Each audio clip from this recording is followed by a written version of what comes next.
Is that your prayer this morning? May all my days bring glory to your name. There's a story that your life is meant to tell. It's meant ultimately to draw attention to your Maker, your Savior. Does your life bring glory to His name? Is that your desire? That should be the posture that we come to this time whenever we gather, and whatever setting we're in. God, I want to bring glory to your name by understanding what it means to know you. As we get started this morning, if I'm a little delayed, it's because my brain's about 6 hours different than my body.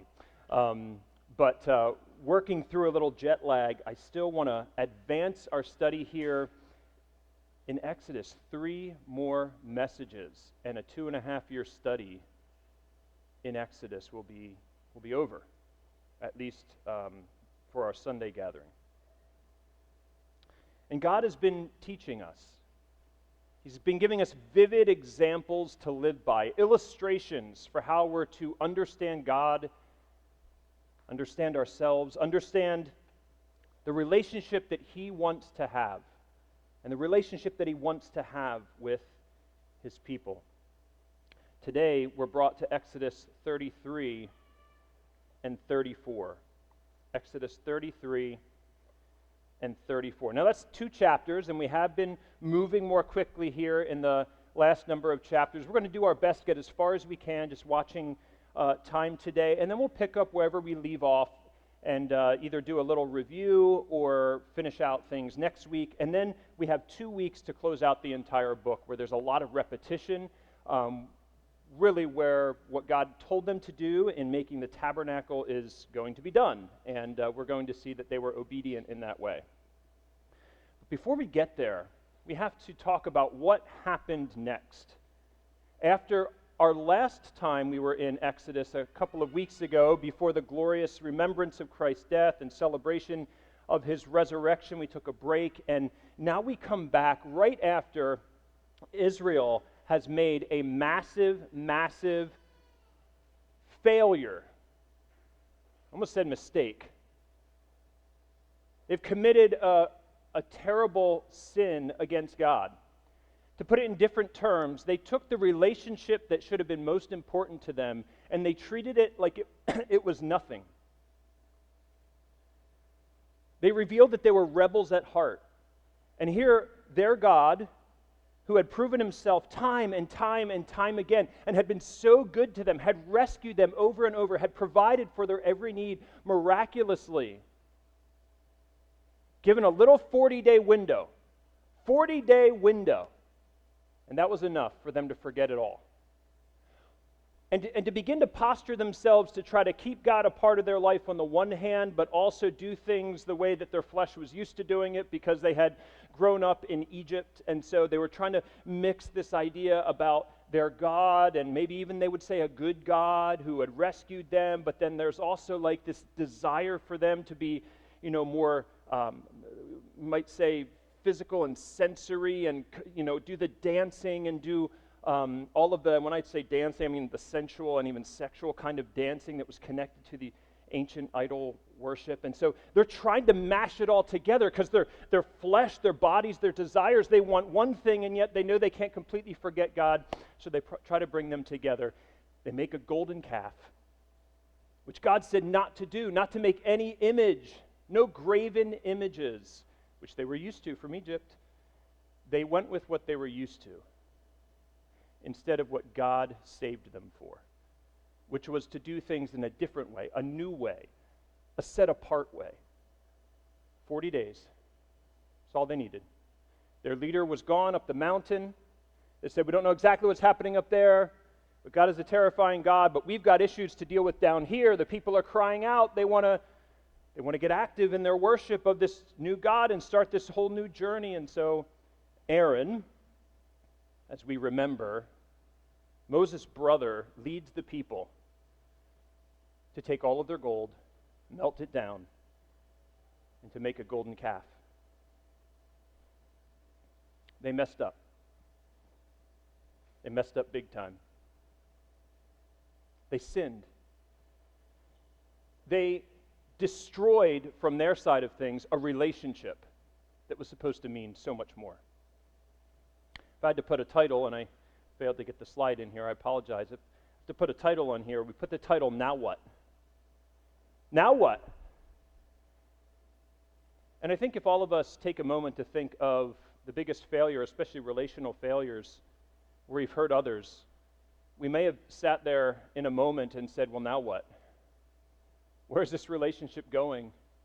Is this relationship salvageable? Will things ever be the same again? You know, based on what I did, I think I probably deserve anything that's coming at me right now.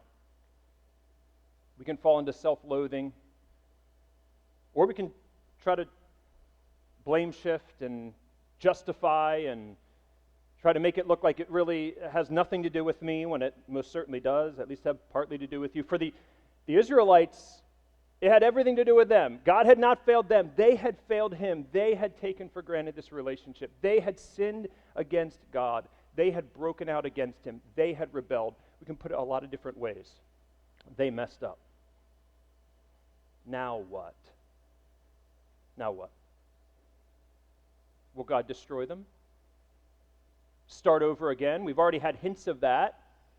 Even a sort of offer to Moses, like God saying, you know, I know you're supposed to represent the people, you stand for them, but I can wipe them off the face of the desert and start over with just you, Moses. Moses doesn't choose that. That's exactly what God was trying to reveal, that Moses at the heart was a good mediator, to stand in the place of the people, to represent them, to ask that God might be merciful. What I'd like to do here is read through, we'll read just the first chapter. It's kind of a way we've been doing it lately. 2 chapters is a lot. We'll read the first chapter, and then we'll back up a little bit, get into that text, and then we'll get into the second chapter as we are able. So our message is titled, Now What? And let's stand together as we read chapter 33 of Exodus.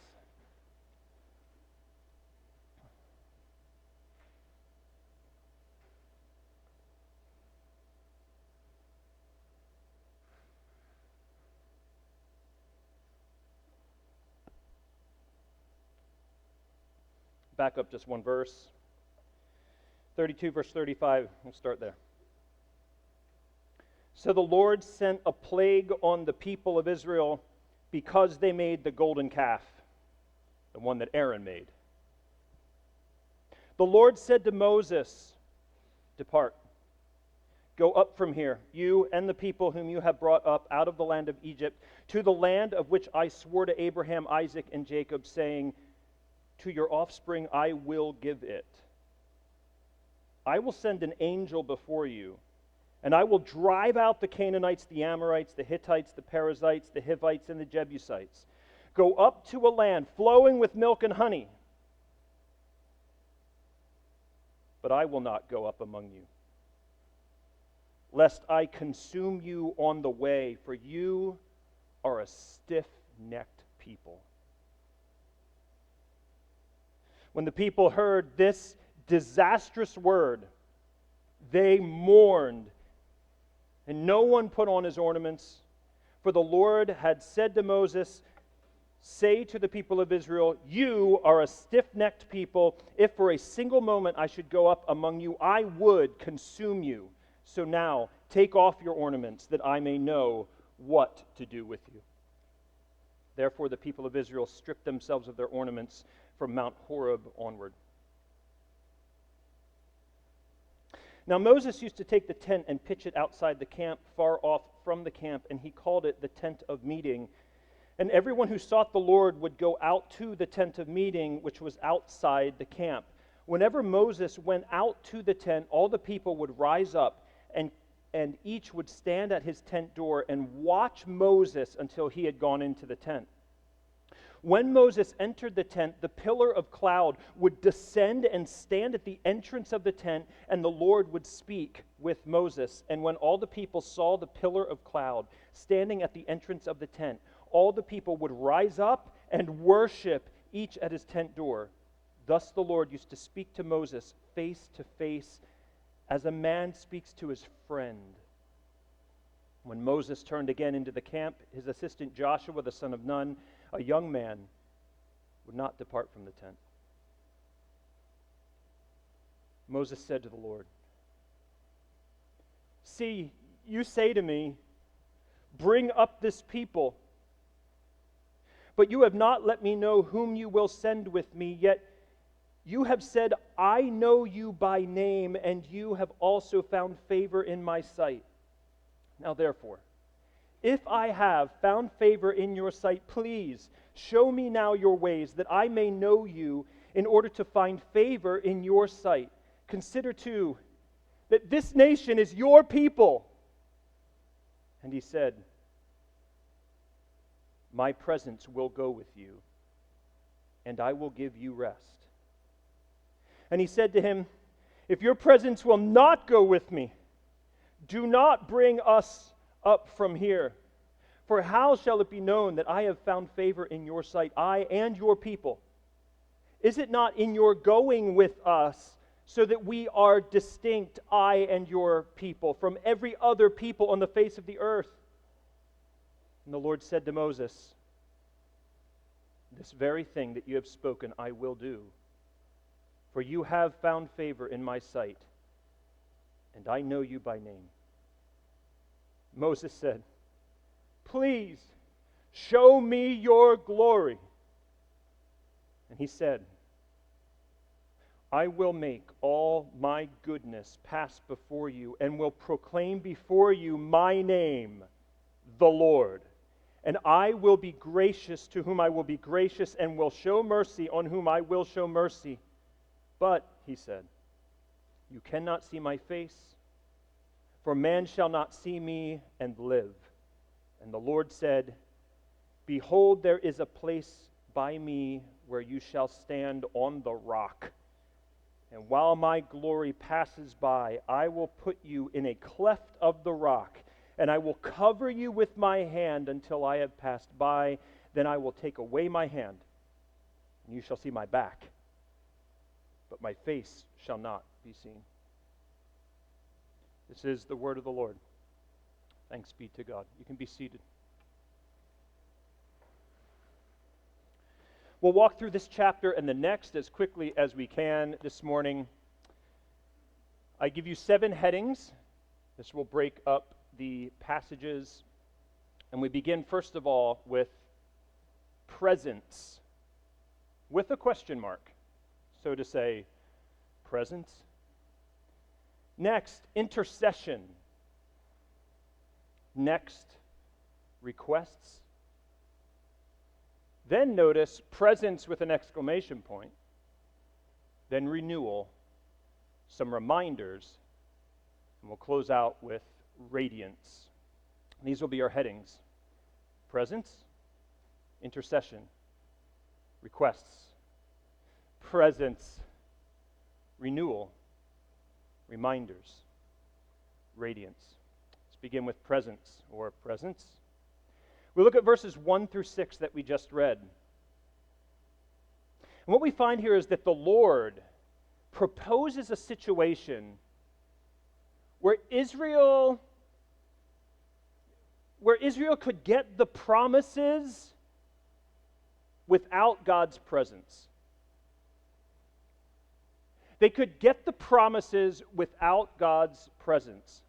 The question is, will they take the offer? Or do they want something more than that? Verse 1, the Lord said to Moses, "Depart," sounds initially bad. You're in trouble, depart. We see there it's time to move on. The sin has taken place, it's time to step forward with the plan that I have.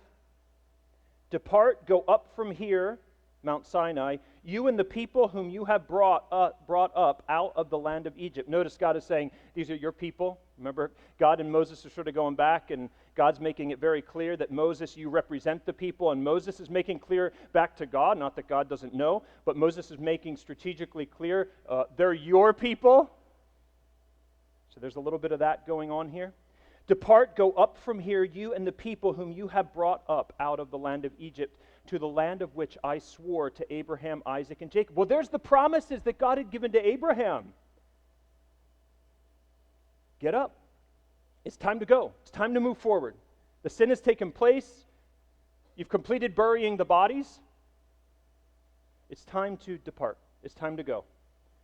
And you're going to go into the land of blessing. That was part of the specific promises that God gave to Abraham, the very first Jew. Is that you will receive land, and you will be a blessing to the nations. And you will have many, many children. Well, now there are many, many children.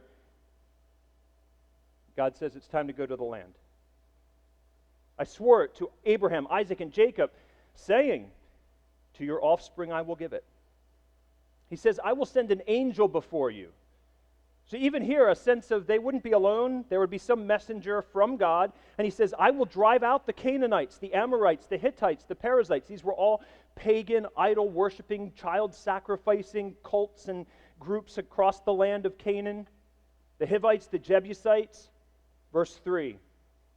So go up to a land flowing with milk and honey. There's land, fulfillment of promise, milk, honey. All the enemies are out of the way. But then what he says next is absolutely devastating. You get all that, but I will not go up among you,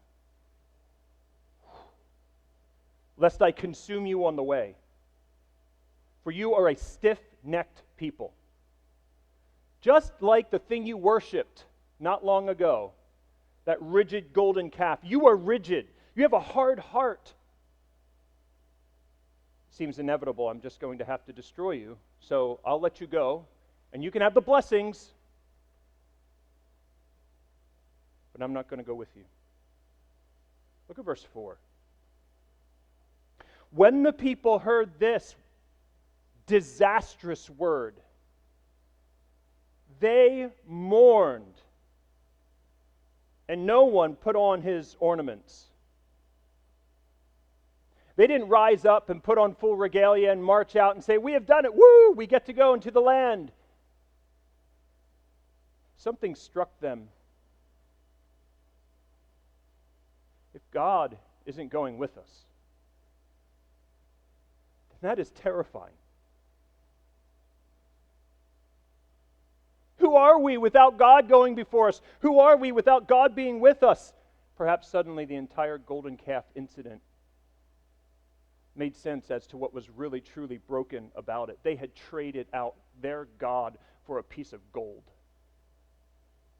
It's almost as if God may be saying, have your gold. You want the gifts? Have the gifts. Go. Milk, honey, land. I'll scrape it clean for you. But you don't get me. They mourned at that. For the Lord had said to Moses, say to the people of Israel, you are a stiff-necked people. If for a single moment I should go up among you, I would consume you. So now take off your ornaments that I may know what to do with you.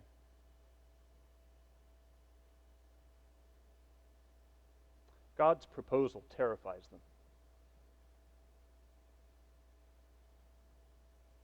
God's proposal terrifies them. But here's the question. We look at Israel and we say, they screwed up. They really messed this up. They deserve to be terrified. But really, if we check our hearts,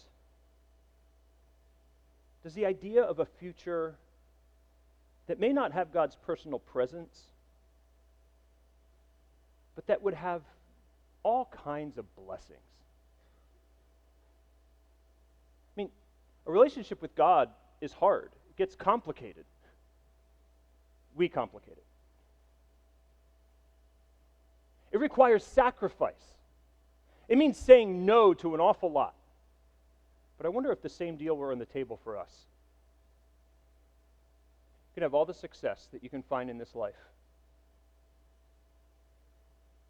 without me to gum up the works. You want it? What would be your response? the rest of the world is any indication, it's actually the majority choice. And it's actually the predisposition to our hearts, for our hearts, without God intervening. You see, even before we became Christians, we were happy with His gifts. It's Him. It's Him that becomes to us either everything that makes life worth living, or it's Him that makes everything miserable. Rules, regulations, restrictions, holding us back, keeping us from the sensual, keeping us from the things that we might like to do otherwise. So where is Israel here? What are they learning? It's easy for us to say they have so messed things up. They deserve every bit of terror that is coming to them. But what we see here in this passage, look, they mourned. They mourned. And they didn't go about the normal. Without getting into what all the ornament stuff is here, they didn't put the ornaments on. They didn't rise up. They didn't move out. They didn't say, let's go. Nope. Everything normal kind of had to go on pause. And God says, take off the ornaments and I'll determine what to do with you. Therefore, the people of Israel stripped themselves of their ornaments from Mount Horeb onward. They humble themselves and they refuse to move forward. They obey God. Stop. And God's going to determine. So they know, and God is speaking to them as He would to a human to human. He's saying, hey, a decision's going to be made as to what to do with the people of Israel. So we're slowing everything down for a moment. I could send you up into the land. You could have all of those gifts, but you don't get me. But let's pause for a moment. And what we see Israel do is we see them allow God to break them down, to strip their pride away, to cause them to realize that the God who led them out of Egypt and delivered them from Pharaoh after 400 some years, the God who did that incredible work of the Passover where the death angel passed over them, the God who led them to the Red Sea, and though it looked like they were about to be killed by Pharaoh, He opened up the sea and He brought them to the other side. He gave them water when they needed water. He gave them food when they needed food. He fought their battles for them, and the battles had only just begun. God was everything that they needed, and the idea of Him not going with them finally settles. We have to have Him. Reminds me of Jesus and His disciples when He asked, would you leave me like everyone else seems to be leaving me because they don't like what I'm saying? And they say, where else would we go, Lord? There's a point in our hearts. I wonder if you've gotten there.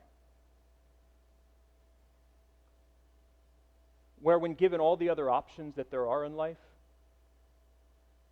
you're finally able to conclude that the only real option that makes any sense and gives any life is a life of following Jesus, who Himself said, I am the way, I am the truth, I am the life, I am the resurrection, I am the one who can overcome everything that is broken and dead.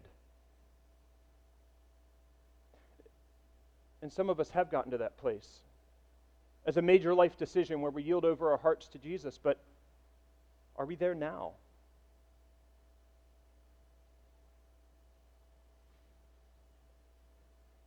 Are we at the spot where we say, I can't take any more steps forward? No matter how many things or material things may be coming to me, I can't go forward unless I know I am walking with the Lord.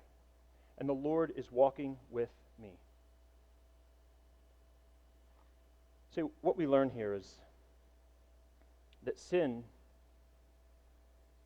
like the Israelites sinned, separates us from God's presence.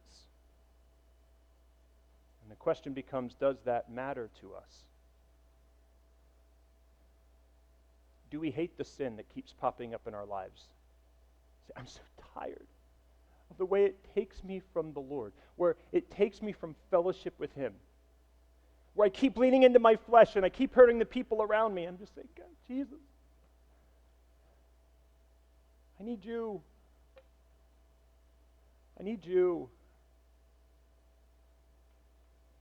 Think of David after sinning with Bathsheba. Through the entire gestation period, he was playing some kind of game, just putting off having to deal with what he had done, which was murder, adultery, lying, lie after lie after lie, and self-deception. Finally, he's confronted, because God does that. He's so good. He confronts us, and he did it in the prophet Nathan, and he tells him that story. And at the end, after David's angry because of the mistreatment in the story, Nathan says, "You're the guy. You are the man who has taken advantage of another. Has taken what didn't belong."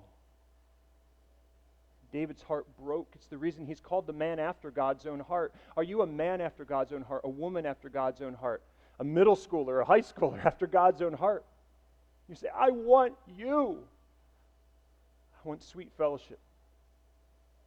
I want that internal strength given by the Holy Spirit to say no to my flesh instead of continuing to give into it over and over and over and over again. And watching myself in the mirror almost just like wither.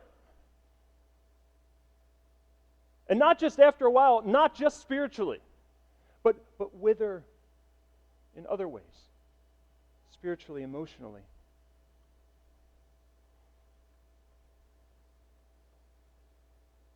Are you hungry for God's presence? I think of Jacob. Do you remember when Jacob wrestled with the man? The man turned out to be the physical presence of God.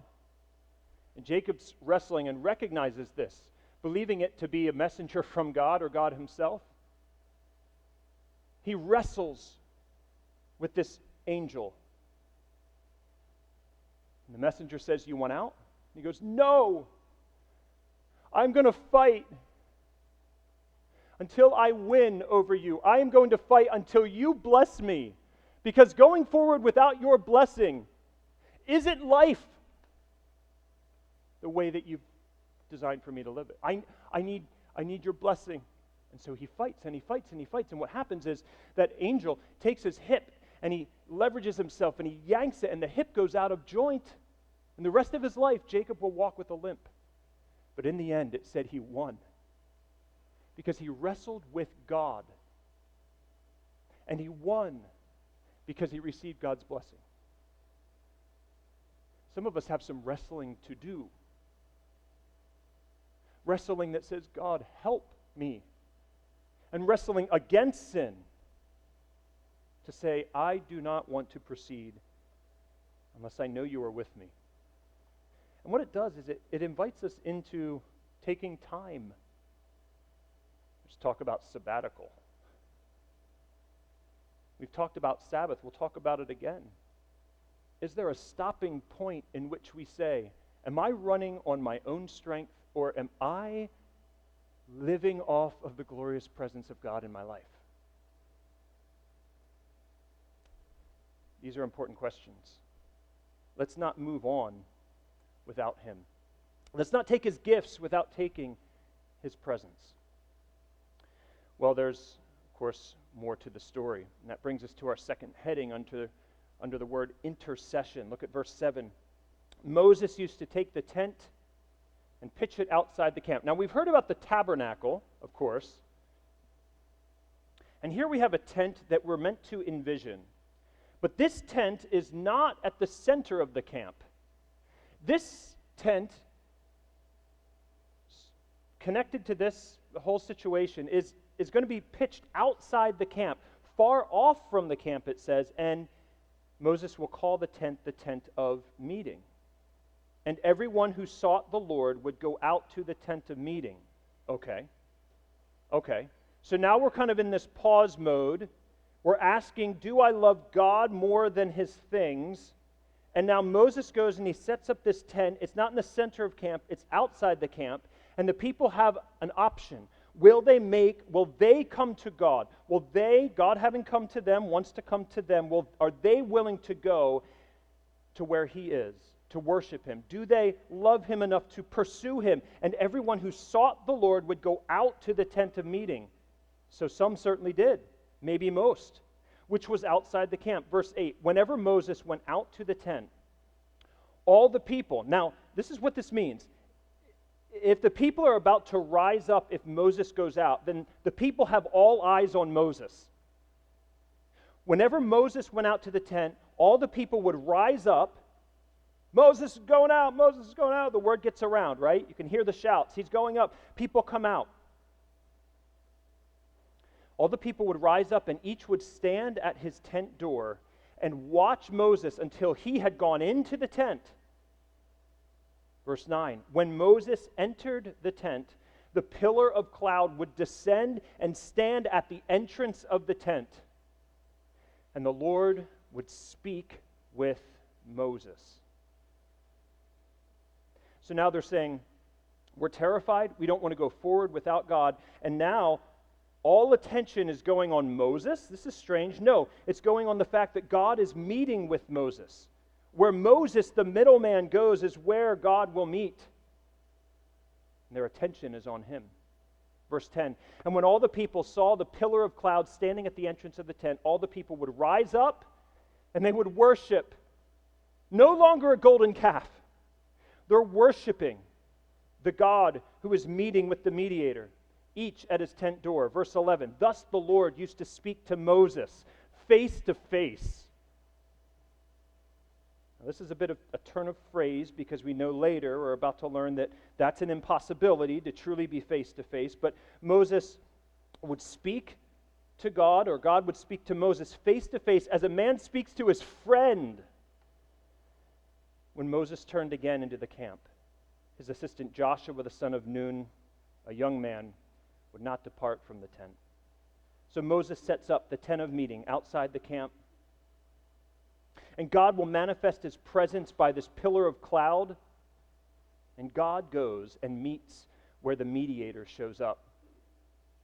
And here the people then come out of their tent and they look toward the mediator. And they look toward the God who's meeting with the mediator.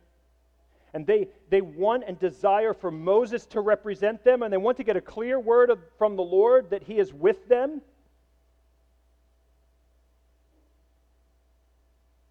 And the fact that God has not completely left them gives them hope, for he is willing to meet with one of them, a special one of them, the mediating one of them, but he is willing to meet with Moses still. And they find in that a reason to worship.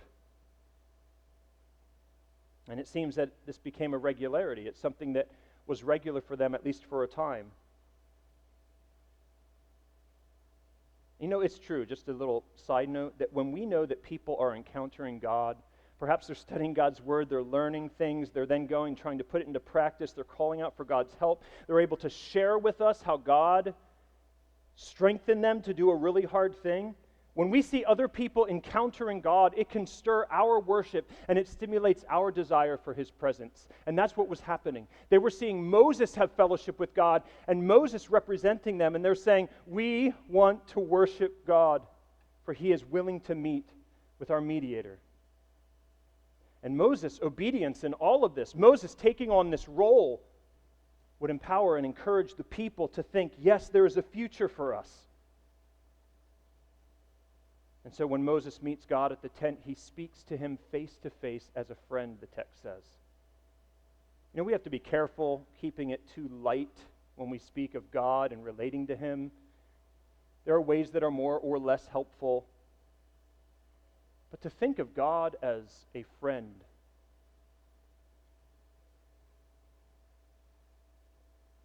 Are you a friend of God?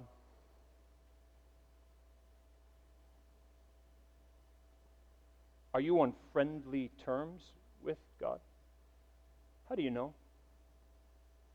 Apparently it's possible. Apparently it's possible. Because Moses, it says, spoke with God, a friend as a friend to a friend. That should encourage your heart. Paul will actually refer to this later. And having peace with God, perhaps as friends do, is something that he picks up and talks an awful lot about barriers being torn down, not only between us and others, but between us and God. The thing that put a wall up, it just gets torn down. And we get a little note in here about Joshua, giving us a sense of like Joshua was here for some of this, and he's coming later in the story. So when we mention Joshua later, he's like legit. You can trust that he's going to be a good leader for the people of Israel. I think that this is in there, a little bit of that. We call that an apology for his leadership in the future. But here's what we're learning. I say we're learning it, but we're being reminded of it because we've heard it many times in this story. It's been illustrated many times before in the story of Exodus. Experiencing God's presence depends on the mediator he has provided. For Israel, it was Moses. And the people were looking to Moses and they said, if there's any way that we're going to go forward and we're going to have your blessing, we have got to look to this mediator and to see what the relationship between the mediator and our God will be. Now for us, the truth is the same.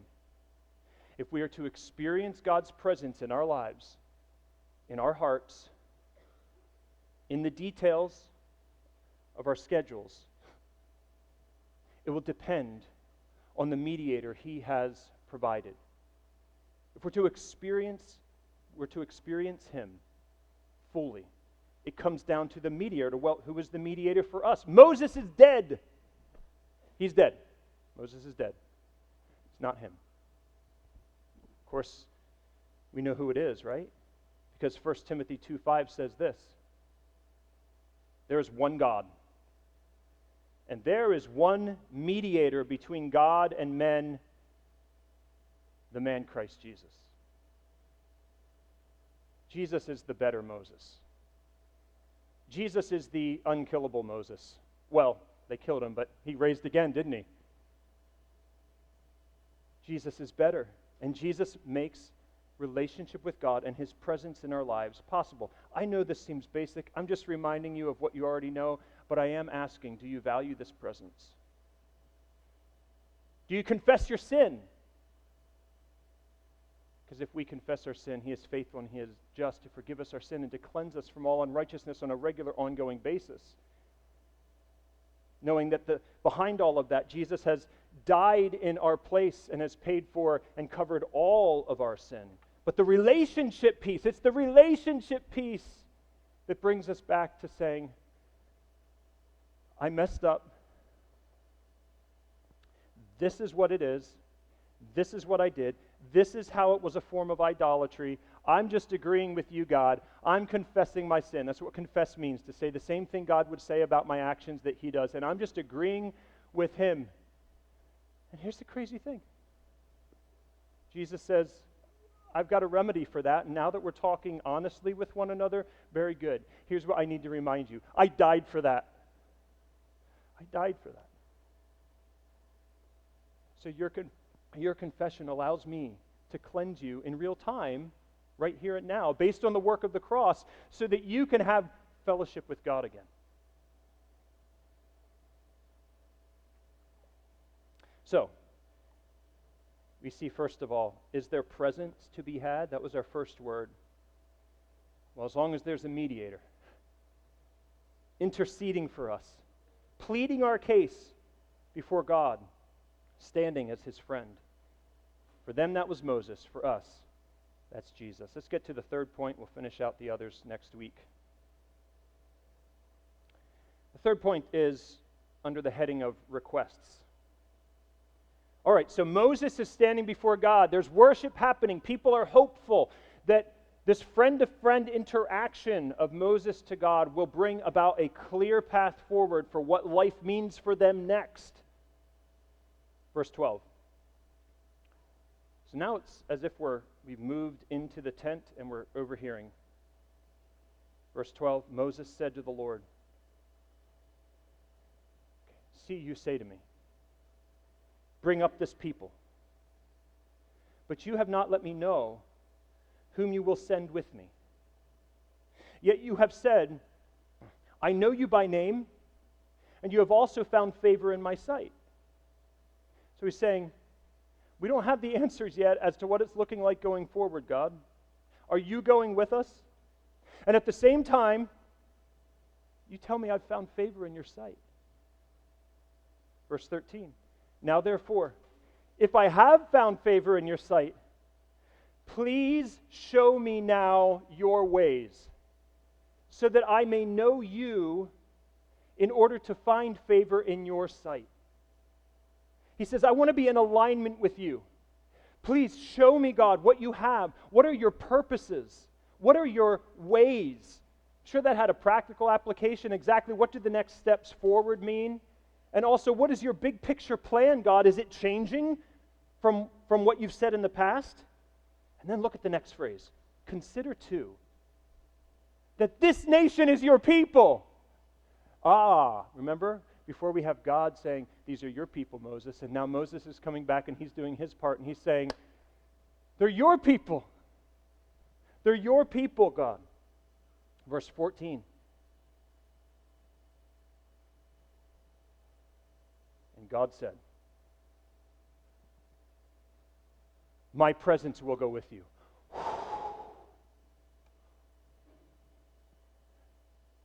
I will be with you. And notice he says it after Moses simply speaks back to God, a truth God already knew. You've made promises to these people. You've called them out of a land through Abraham. Like, God, we've had this conversation before. Like, it's your character and the story that you've been telling with these people. It's on the line. The nations are watching. It's not that God didn't know these things. It's that the people needed to process these things. Moses needed to process these things. We need to hear these things as examples to us. So God says, my presence will go with you, and I will give you rest. Jesus says, come to me, all you who labor and are heavy laden, and I will give you rest. Verse 15, and he said to him, if your presence will not go with me, do not bring us up from here. What is he saying there? I don't want your gifts and your blessings if you won't go with us. So please don't send us. My request is don't move us forward unless you go with us. Verse 16, for how shall it be known that I have found favor in your sight, I and your people? Is it not in your going with us, so that we are distinct, I and your people, from every other people on the face of the earth? What makes God followers distinct from every other people on the face of the earth? Is it that they do a thing called praying prayers or reading a devotion? Is it that they don't do bad things and they do good things? The things that makes us different than any other people on the face of the earth is that we have the presence of God with us. And we know in the New Testament that Jesus promised that he would send a helper. He would send the Holy Spirit to be with us. See, sometimes we get going on all the good things that we might have done in the past, on all the good intentions we have for the future, but we're lacking an experience of God in our life where we can say, he is with me, he is guiding my steps, he is lighting my path, he is making a difference and transforming me day by day by day. That's what it means at the essence, at the heart, for us to be Christians. We are experiencing the living God here, which then affects here. Now, in case this all sounds like triumphalism, woohoo! This is hard work, isn't it?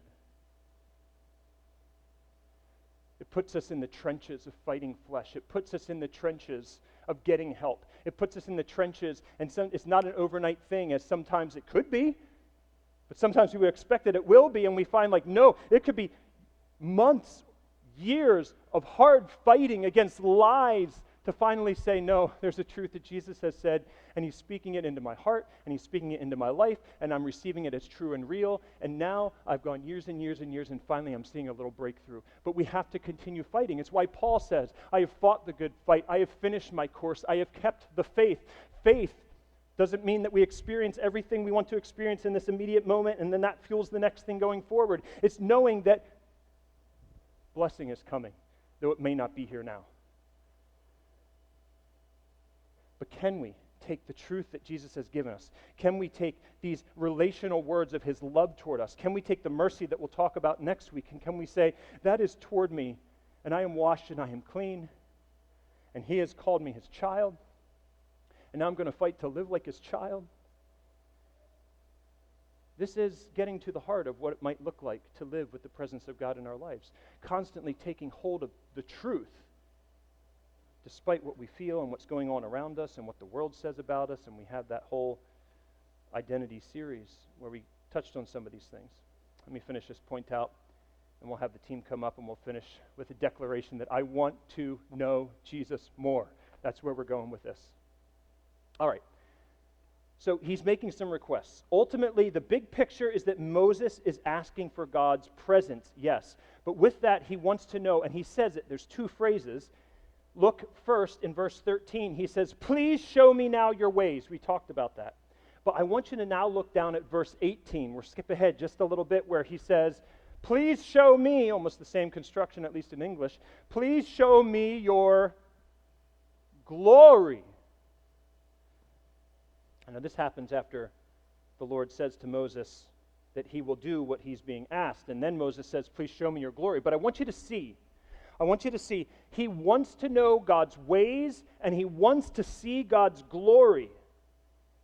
He wants to know the heart of God for his people, and he wants to see that heart worked out for God's glory. Because if God will do what God has promised to do, if God will save his people, and he will rescue them again from themselves, then God will get glory for that. He will look more glorious. He already is glorious, but now we'll see what that glory looks like when it works itself out in our lives. God saves us. God rescues us. God transforms us. God gives us a new path forward. It may not be the path we once thought, but it will be a path that will be good. Moses is deeply interested in God's ways and in God's glory.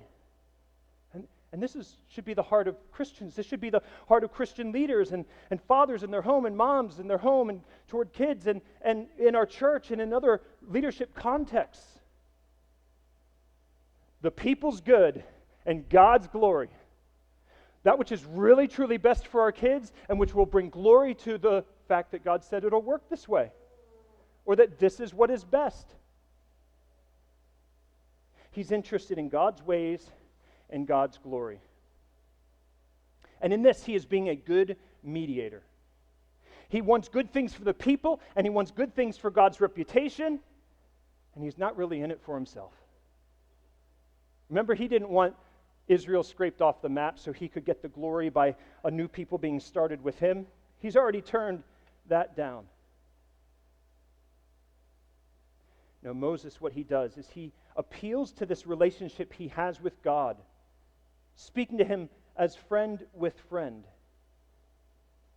to ask that the people be rescued from themselves, and to plead that God would do glorious things through this plan. What we learn from this, from the request that Moses gave, is this: experiencing God's presence involves interest in his ways and his glory. If you check out on his ways, we don't think he's very glorious at all. We're not going to experience his presence the way that we could, or you could say the way that we should. So the question we'll leave off with today is, are these your pursuits? Now Jesus, we've already quoted his words. He said that I am the way, the truth, the life. And that's what drives us back to say, what has Jesus said? How did Jesus live? How can I imitate him? How can I know that's what I'm doing? We look to his ways. And then we take the focus off of ourselves and we take it off of the fear of everyone else, and we say, God, would you help me to lock into the ways of thinking, and yes, even the ways of behaving that just draw attention to the fact that your ways are different than the world, but your ways are good, and your ways are eternal, and your ways are true, and they last the test of time, so that you'll receive glory through my life through my struggles, and even through me overcoming all the failures of my sin. Because that's the kind of God that we have, church. That's the kind of God that we have. That allows us to know him and shows us his great mercy through his great mediator, even when we have utterly blown it. And he deserves praise for that. So as we go from here, team, come on up. We get this declaration that we get this opportunity for in a few minutes. You can stand as the team gets set. Go ahead, you can all stand. We're about to sing the words, I want to know you, Jesus my Lord, King of the heavens, King of my soul. And I trade my treasure and all my reward, Jesus, to know you and then know you more. Those are the words we're singing. Is that the prayer you're praying? So let this be a corporate prayer, and you contribute your part by saying, I'm committing to that.